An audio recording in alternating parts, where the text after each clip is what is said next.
20 साल की उम्र में किंग और 30 साल की उम्र में अधूरे विश्व का मालिक, लेकिन 32 की उम्र में उसकी मौत हो गई। लोग उसे द ग्रेट कहते हैं, लेकिन मैं उसे एक जिद्दी और जंगली इंसान मानता हूँ। वह एक ऐसा दिमाग था जिसे लगता था कि वह ग्रीक देवता ज़ीउस का बेटा है। एक ऐसा इंसान जिसे हारने से डर नहीं था, बल्कि हारने के विचार से डर लगता था। सामान्यतः लोग मानते हैं कि सिकंदर को साम्राज्य विरासत में मिला था, लेकिन सच ये है कि उसका बचपन एक डरावनी कहानी से कम नहीं था। उसके पिता और मां के बीच की नफरत ने उसके जीवन को कठिन बना दिया। जब उसके पिता का मर्डर हुआ तो 20 साल के इस लड़के के सामने दो ही रास्ते थे, या तो अपनों के हाथों मारा जाए या खुद इतना ताकतवर बन जाए कि दुनिया कांप उठे। सिकंदर ने दूसरा विकल्प चुना। उसने अपने रिश्तेदारों और दुश्मनों का सफाया कर गद्दी हासिल की। ये उसका पहला सबक था, अगर शिखर पर पहुंचना है तो भावनाओं को कुचलना पड़ेगा। सिकंदर की असली ताकत उसकी तलवार नहीं, उसका दिमाग था। उसे दुनिया के महान दार्शनिक अरस्तू ने पढ़ाया। अरस्तू ने उसे सिखाया कि दुनिया को सिर्फ जीता नहीं जाता, उसे समझा जाता है। इसलिए सिकंदर हमेशा अपने साथ वैज्ञानिकों, इंजीनियरों और नक्शा बनाने वालों की टीम लेकर चलता था।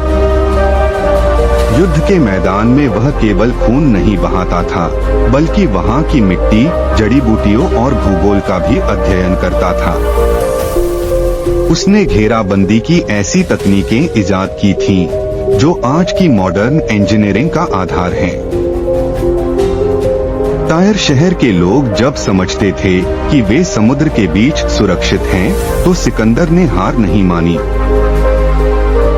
उसने समुद्र के नीचे 1 किलोमीटर लंबा रास्ता बना दिया। यह पागलपन नहीं तो और क्या था? सिकंदर के नो लिमिट मेंटालिटी की एक बड़ी मिसाल है गॉर्डियन नॉट। यह उलझी हुई गांठ सदियों से एक भविष्यवाणी के साथ जुड़ी थी। उस गांठ को खोलने वाला एशिया का राजा बनेगा। लेकिन जब सिकंदर वहां पहुंचा तो उसने उसे सुलझाने में समय बर्बाद नहीं किया। उसने अपनी तलवार निकाली और एक झटके में उस गांठ के 2 टुकड़े कर दिए। उसने सिखाया कि अगर समस्या उलझी है तो उसे सुलझाने की बजाय जड़ से खत्म करो। लेकिन इस महानता के पीछे एक काली परछाई भी थी।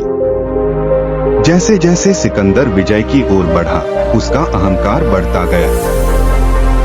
उसे लगने लगा कि वह इंसान नहीं, भगवान है। इसी पागलपन में उसने अपने वफादार दोस्त क्लिटस को सिर्फ इसलिए मार डाला क्योंकि उसने उसे आईने में देखने की कोशिश की थी। दुनिया की हर चीज जीतने वाला यह इंसान अपने अंदर के शैतान से हार रहा था। फिर आया वो मोड़ जिसने सिकंदर के विजय रथ को रोक दिया, भारत की धरती। राजा पोरस का सामना करते हुए उसने पहली बार भारतीय हाथियों का रौद्र रूप देखा। झेलम की लड़ाई कोई मामूली जीत नहीं थी। ग्रीक इतिहासकारों ने सिकंदर को विजेता बताया, लेकिन पोरस के शौर्य ने उसकी सेना का मानसिक संतुलन हिला दिया। उसके सैनिकों ने व्यास नदी पार करने से मना कर दिया। क्यों? क्योंकि उन्हें डर था कि अगर एक छोटे से राजा ने ऐसा हाल किया है तो मगध का विशाल साम्राज्य उन्हें जिंदा निगल जाएगा। यहाँ सिकंदर की इनविंसिबल होने की इमेज टूट गई। सिकंदर की मौत एक रहस्य है। 32 साल की उम्र में बेबीलोन के महल में उसने आखिरी सांस ली। लोग कहते हैं उसे जहर दिया गया, लेकिन आधुनिक चिकित्सा के अनुसार माना जाता है कि उसे गुरियाम्बेरे सिंड्रोम था।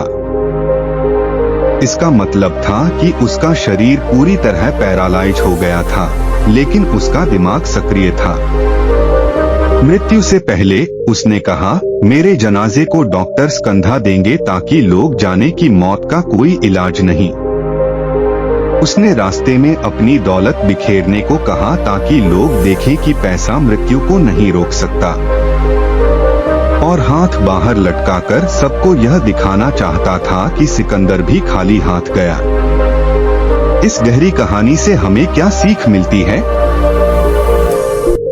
अनुशासन और जिज्ञासा आपको सुपरह्यूमन बनाते हैं। अहंकार सबसे बड़ा दुश्मन है,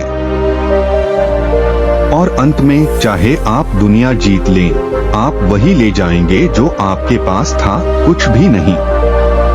अगर यह वीडियो आपको हटके लगी और आप सिकंदर के बारे में कुछ नया जानने को मिले तो नीचे कमेंट में विजय लिखें। चैनल को सब्सक्राइब करें। यहाँ हम सिर्फ जानकारी नहीं बल्कि मानसिकता बदलते हैं। मिलते हैं अगली वीडियो में। जय श्री राम।